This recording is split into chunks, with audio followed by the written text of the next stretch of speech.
Hey, Stoney here with another game of Mechabellum, and this is a snapshot from one of the turns in this game, and we're gonna find out how did this happen and what happens in the end. Let's go. All right, at the bottom here, I am a training specialist. This is one of the new specialists that came with the season 2. It does give you an additional 50 resource and the intensive training card. My opponent, Kelly Me Vute, is a missile specialist, and it started off with 2 Sabertooth, 3 Fangs, and I have the Sledgehammer's Arclights. Now, because I am a training specialist, I am looking to build a carry Arclight board, and let's see if I'm successful. Personally, I think the training specialist is fantastic. It felt a little weak immediately after release, because I think when it was first released, it did not get any additional supply. So it's just the same amount of 200 supplies like everybody else. But the problem with that is you can't really use the intensive training on round 1 without having to sacrifice your deployment. And then at round 2, it becomes a little awkward. So that additional 50 supply, I think, works well for if you're running into units like Arclights or even Marksman at round 1. So a level 2 Marksman allows you to essentially one-shot Sledgehammers, which is fantastic. And a level 2 Arclight deals quite a lot of damage, not just to chaff, but also to medium-sized units. I mean, I would love for it to get bumped to 300, so that allows me to get a level 2 200 supply worth of units, but that might be a little too strong. I'm not sure. But for now, though, I'm happy because it's just a fantastic specialist to play into if you want to go with something like the Carry Arclight. Looking at the first round here, my opponent did not really have any chaff clear aside from these fangs. However, these massive Sabertooth is just a little too much for my puny army to handle. Great tower timing, and I think this Sabertooth might just kill everything on my side of the board.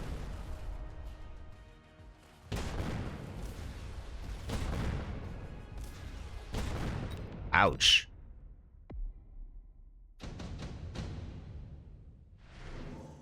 Round 2, we get a look at the new unit drop mechanics, and as you can see, they have reduced the value of the unit drops in the first couple rounds. So you get to see things like a level 1 Mustang, a level 1 Fire Badger, and I think this is really cool. I like the unit drop mechanism, but I do not like how much it changes the current board. So if it feels like a coin flip, I don't think is a great mechanism. But if it feels like it's changing the board marginally, giving a player slight advantage and, you know, rewarding them for the correct choices, that's okay. So I like the direction of it. I think the biggest part of the new unit drop change is that the level 1 Scorpion that sometimes happen in that first unit drop is no longer the case, which means you have these, like, for example, carry sledgies, or if you're doing steel ball, crawler, aggro on the side, these type of builds becomes a little bit more viable because you're not going to get hard counter like round 3 with a Scorpion drop, right? My opponent used the missile drop on my crawlers, which means I have no chaff whatsoever on this side, giving these 2 Sabertooth the opportunity just to get rid of my medium-sized units. However, I am winning on the other side, and I still do have some Phoenixes left over. I've added in the Stormcaller because it is going to be a standard board, and I noticed that my opponent has mostly Fangs as their primary chaff, and in this case also chaff clear. So Stormcaller will be a fantastic unit to really take advantage of the slowness of his board. Another intensive training is being offered, and as the carry arc player, this is just the best that you can use. And pair that with quick cooldown, and you essentially get 2 free levels every single turn. Alright, so last round I noticed my opponent only used 1 of his missiles. This is a very common strategy in higher level play because you never know if your opponents are going to put down a shield. So you don't want to waste 2 missiles as a missile specialist the moment they become available in case your opponent actually puts down 2 shields. So what my opponent did was to test the water and see if I use shield, and Spoiler, I do not use shields for the missiles. So he still has one, and we have to guess where he's going to put that one missile. Now, my phoenixes were leveled from the previous round, but level 2 phoenixes still die to the 3000 damage missile. So what I end up doing is just to give another level using the intensive training card, and now they're level 3 at 4392, which will survive that 3000 damage. And just to double sure that my phoenixes survive, I'm going to also mobile beacon it so that it dodges the missile completely. At the same time, I'm adding one chap at the front in the form of these fans, knowing that these crawlers may just get taken out by this missile. On the other side, I have crawlers running in, and they are doing pretty well in terms of tanking. My opponent has, again, no chaff clear except these fans, so as long as my crawlers can get in, I should be fine. The problem right now, though, is that these crawlers get really crumbled up into this saber tooth, allowing the stormcallers just completely erase them from existence.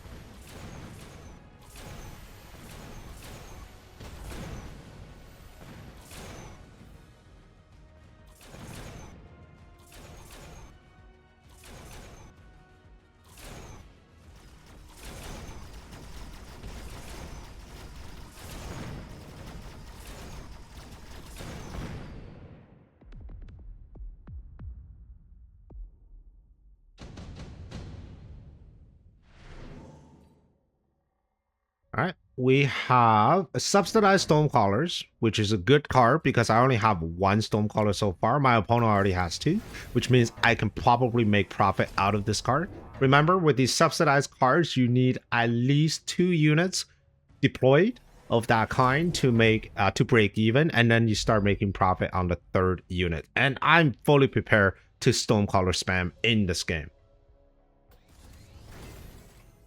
I also bought the mobile beacon, knowing that the subsidized Stormcaller card was offered, and there's a good chance that my opponent might also take that card, considering he really has no chaff clear, so he might just double down on the Stormcallers as his primary chaff clear.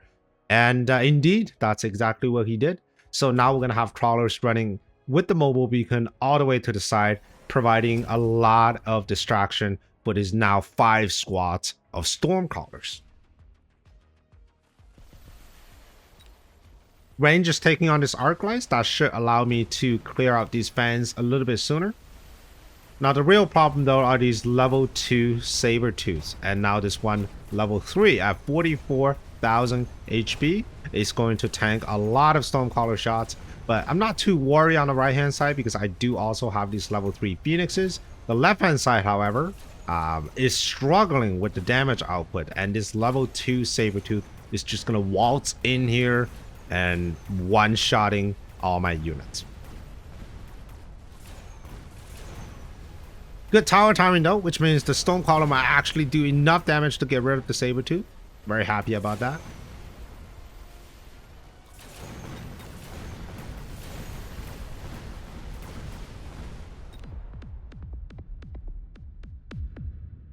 All right. So right now I feel like the Stormcallers, they're in a bit of an issue, right? Well, first of all, we have unit drop, and yes, there are Mustangs, and Mustangs are great, and they have anti-missile. So back to the Stormcallers, they have been nerfed repeatedly, and just recently they've been nerfed again with this damage. So Stormcallers is now turning from a unit that everybody on Discord hates, and they talk about how to defend against, to a unit now people are saying are too weak. It's interesting how these sort of things evolve. But I think his primary weakness is just how strong anti-missile on the Mustangs are. Like a single squad of Mustang can comfortably tie down a level 1 Stormcaller, and if not more, and still has enough to deal damage. So when you're spamming Stormcallers like this, you really can't, you have to be careful because of the potential of being just cold stopped by the AM Mustangs. So my opponent and I both have the exact same idea, except he wanted to use the Mustangs for chaff clear first, and I just wanted to use my Mustangs for anti-missile. I had enough chaff clear. I am going to carry Arclights, so I'm not too worried about those kind of things.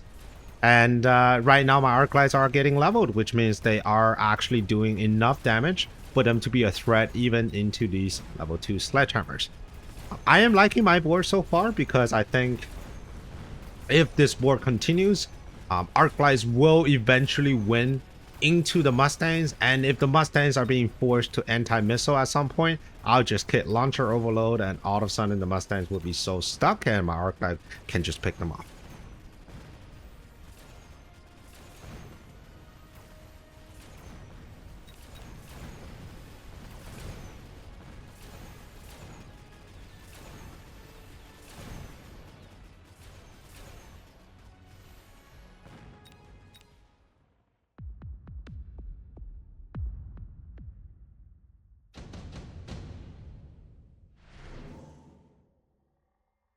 I think shield drop is a great card here. You can also take the nuke, considering we have so many stormcallers on the field, so you can always nuke a little closer to the middle. So nuke is going to be the choice for my opponent, and that's very smart because all these 3 stormcallers is just going to guarantee killing any sort of shield in this area, and I can't really prevent that from happening. But I did take fire. Seeing this many Mustangs and a lot of chaff at the front, I figure fire might be a great way to go. Shield is going down on this side.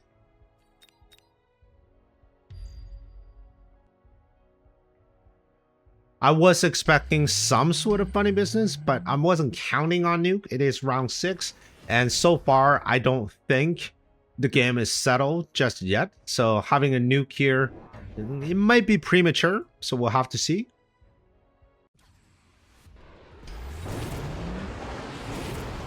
All right, so we are getting into it, and I think this nuke is just going to kill every single thing here.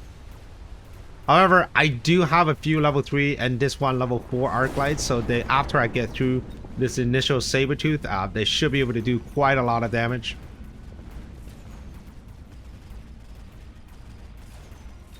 Okay, my opponent still didn't take anti-missile, so these Mustangs are just running into fire here.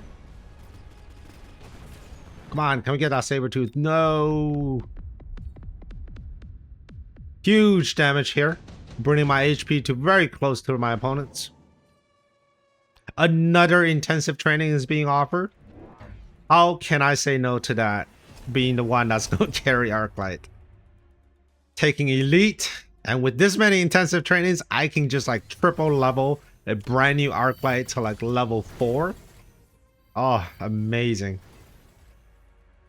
All right, more Stonecallers, more Arclights. My opponent is now hitting the anti-missile. So let's count. We got 1, 2, 3, 4, 5 Stonecallers.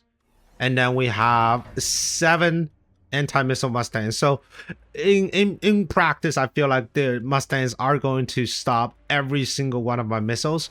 However, because he has the Mustangs that are running into carry Arclights, I should be able to pick them off and eventually overwhelm them with the missile. But we'll have to see. It's a very delicate timing, right? So your Arclights will be pretty exposed for a little while. Because your Stormcallers aren't really clearing out like these masses of chaff on the ground. So the Phoenixes might be able to do some work before my Arclights can finally connect with the Mustangs. We'll see. Alright, level 5 Arclights with Elite Marksman. With the help of this level 3 Arclight, was able to bring down the Sabertooth fairly quickly. And even on this other side, a level 3 Sabertooth is no match for what I have. So far, very few spots of fire on the ground, and just show you how effective these AM devices are. However, Arclights are doing their job and they're getting through. But my big problem though is I don't really have AAs except those Phoenixes. So once they're done, the remaining Phoenixes would just mop up the rest of my board.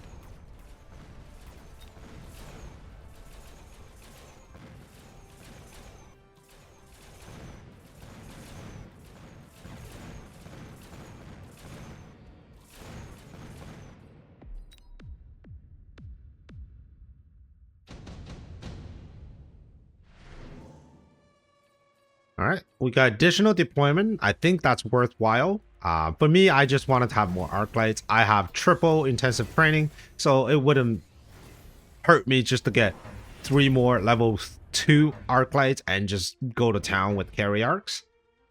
Recently, I have taken off EM and swapped it with anti-air on the Arclights. And the reason I've done that is because I wanted to have more anti-air capabilities in case I run into things like the Raiden. In fact, I've actually been beaten by a player who used charge shot anti-air Arclights against me, and I thought that was extremely powerful. All right, let's go. So the question is, can my Arclight survive long enough to deal with the Phoenixes in the end? And it all comes down to my chaff clear.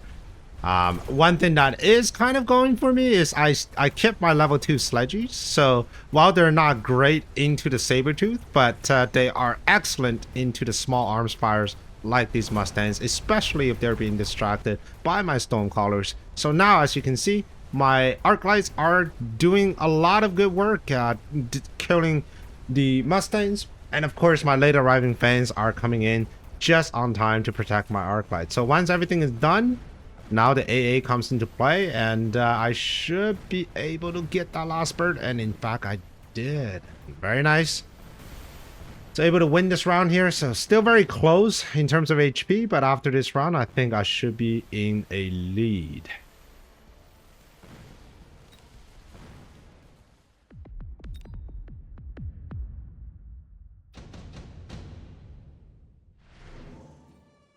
I got our 3rd unit drop. Phantom Ray is being offered. I think Phantom Ray is excellent into something like this. Whenever you see your opponents go with a lot of Mustangs, just take the Phantom Ray and give them armor. If anything, they just become very, very useful chaff into their chaff clear. And it forces a response out of them, right? I mean, for my opponent, what will he do? He'll probably double down on his Phoenixes. He'll go something a little bit more crazy. So I think this works well for me. My opponent has the same idea, even though it is not going to be as powerful. But level 2 Phantom Rays with a 9,477 HP per unit, so and that's times 3, is still a lot of HP for you to get through. Especially right now, my only damage output are these Arclights. So that is just going to be a lot of HP for my units to get through. We'll see. Hard to tell. Unlike my opponent, I did not blow all my money onto the Phantom Rays, but instead I tried to just extra leveling my Arclights. We got this Arclight here, that's at level 6.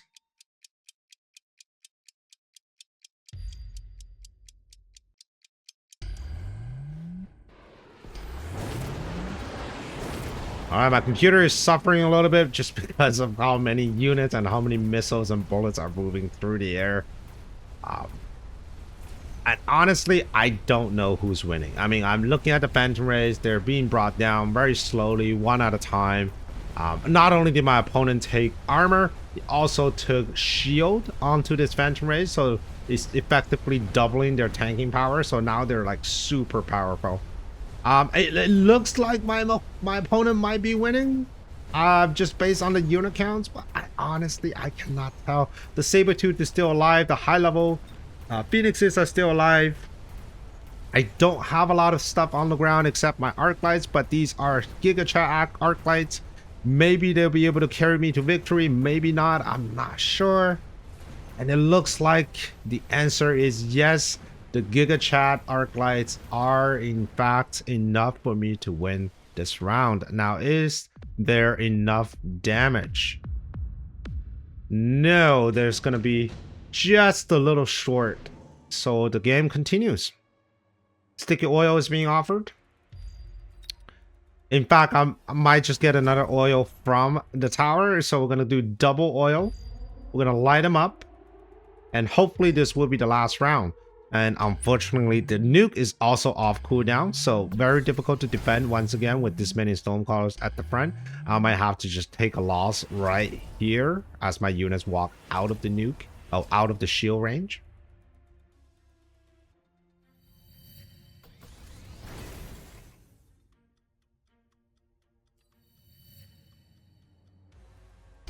Now, what would you even do in a situation like if you're playing my game? What do you even do? Do you put down more chaff? Do you put down more Arclights because you have so many intensive training available? What do you do? Right? Let us know in the comments.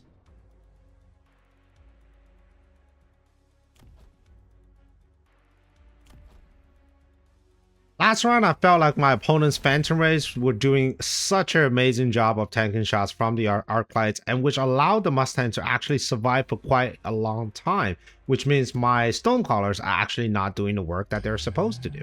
So my opponent realizes that, and he's now doubling down on these Phantom Rays. For me, what I wanted was a more nuanced approach to my endgame.